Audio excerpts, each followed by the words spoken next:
мислам дека идеја која што ќе гарантира вообразено однесување или воедначено однесување на сите засегнати страни.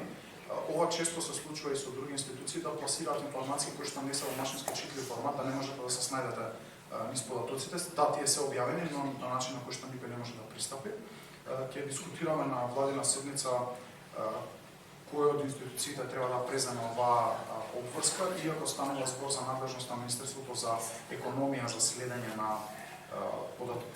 на цените, на однесувањето на пазарот, на трговците и така натаму. Ние не би сакале да се мешаме во нивните надлежности, но доколку биде попарана од нас било каква поддршка или пак ние да го изработиме овој софтвер, тоа ќе го направиме.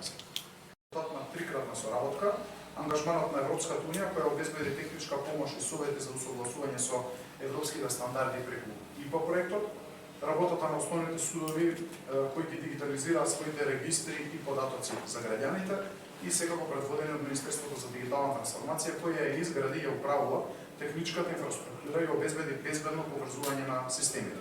Моментот се дел од истрагата, кон истото не пристапи. Дополнителна платформа која што е развиена исто така од ова министерство пред повеќе години, 2017 година се чини, е платформата e-инспектор, која што исто така е дигитална платформа развиена за инспекторатите во државата. Дел од инспекторатите се приклучени на таа платформа, но дел не се.